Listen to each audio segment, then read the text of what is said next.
Half a day mabuhay mga kaham. Good morning po. Good morning. Another weekend na naman po tayo. Saturday, 7:06 AM po dito sa amin. Last time po, na-share namin sa inyo ang patungkol sa local hiring dito sa Guam. Job opportunities, minimum wage, salary range, hiring process. So, yun po ang napag-usapan natin nung nakaraang video. For today's video, gusto po namin i-share sa inyo ang tungkol sa tinatawag nilang work visa or H2B visa. ayun. So, magbibigay po kami ng quick information patungkol po doon para po medyo magkaroon po tayo ng idea. Ano ba yung tinatawag nilang H2B visa? Isa po sa pag-uusapan din natin, Guam jobs for foreign workers. Ano ba yung mga available na positions na? Mga available positions na nakapaloob po sa pagka H2 worker po dito sa Guam.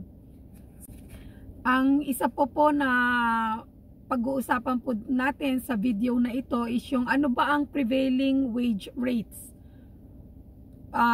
for H2 workers dito sa Guam pagdating sa construction side po. And then isa pa pong pag-uusapan natin Yung as foreign worker, paano at saan pwede mag-apply? Okay, so yun po ang topic natin for this video. Sana po samahan niyo po kami para po sabay-sabay po nating malaman ang patungkol po dito sa work visa na tinatawag, specifically for Guam. So, ano po ba yung H2B visa na tinatawag? Ang H2B program ay nagpapahintulot sa mga US employers na magdala ng foreign workers sa US kasama na ang Guam. May mga specific regularity requirement na kailangang sundin at i-comply ng US employer. Kinakailangan ang purpose ng H2B program ay para sa mapunan ang kinakailangan na manpower at sa kategorya ng non-agricultural services or labor para sa temporary jobs for limited time. Pwedeng one time, seasonal, peak load, or based on demand, or intermittent or occasional basis lamang. Dito sa Guam, kulang talaga ang manpower lalo sa construction labor kaya kinakailangan talaga ng foreign workers. Sa H2B program, ang US employer po ang petitioner.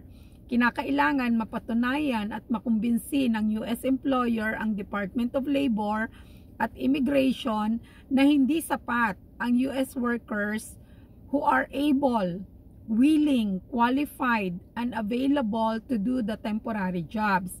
Kaya kinakailangan ng foreign workers. Ito ang kailangan ng US employer as the petitioner para ma-qualify for H2B non-immigrant classification. Ano-ano ba ang mga Guam jobs na available para sa mga foreign workers?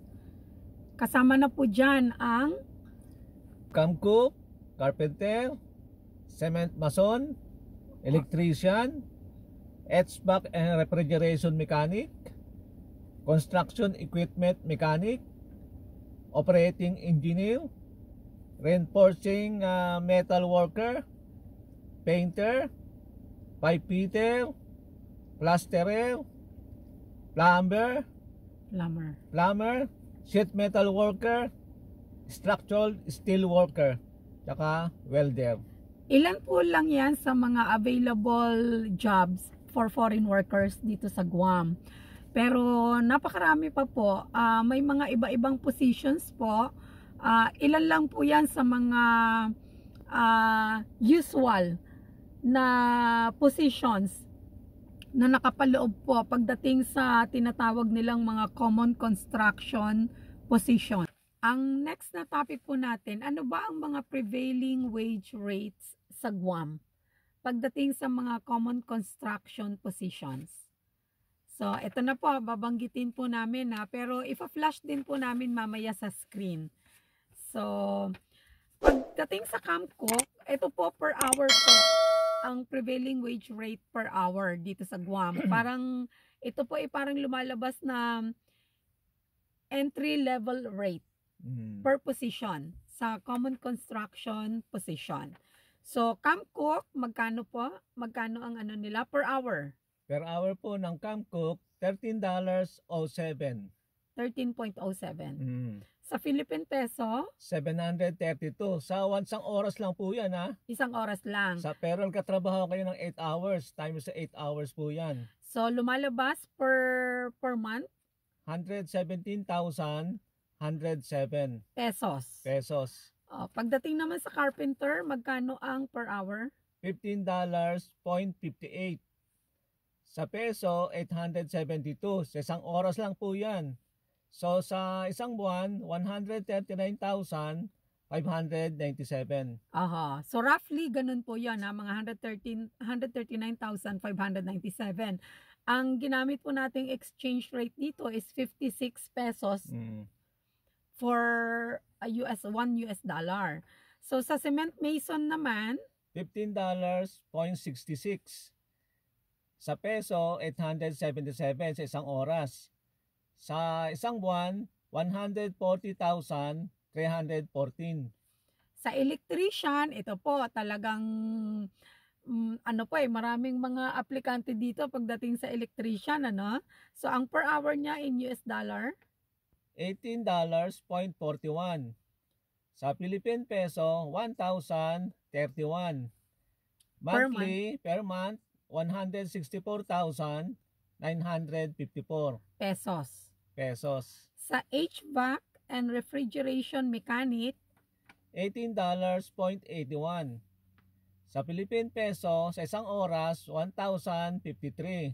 Sa isang buwan, 168,538 pesos. Construction equipment mechanic, $19.60. 1,098 pesos sa isang oras. Sa isang buwan po yan, 175,616 pesos. Operating engineer, heavy equipment operator, Sa isang oras, $18.06. Sa Philippine peso, 1,011. Sa isang buwan, 161,818. Reinforcing metal worker, $16.73. Sa Philippine peso, sa isang oras, 937 pesos. Sa isang buwan, 149,901 pesos. Painter. Yan, nangangailangan po talaga, marami talaga dito, no? Kailangang painter. Ang painter po, sa isang oras, $14.87. 831 pesos sa isang oras. Sa isang buwan, lumalabas po yan ng 133,235. Pipe fitter, $17.5. 955 pesos sa isang oras. Sa isang buwan, 152,768. plasterer, Ito po, malaki to, plasterer. Sa isang oras niyan po, $25.5. Sa isang oras, 0.05, 25.05. Sa isang oras, sa Philippine peso, 1,403. Sa isang buwan, 224,448 pesos. 224,448 pesos sa isang buwan po. Plasterer, no? Plumber, Sa plumber, $17.05.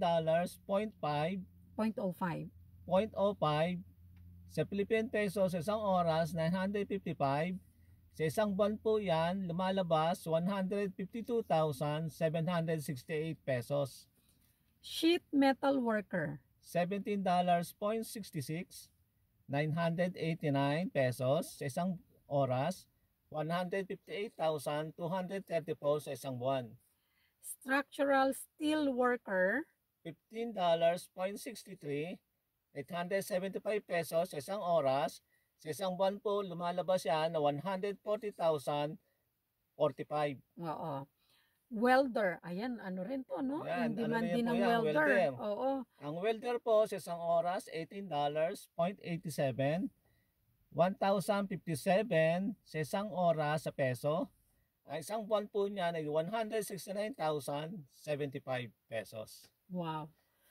Talagang abot tala ng 100,000 per month. Sa mga position na ito, wala pong bababa sa 100,000 per month.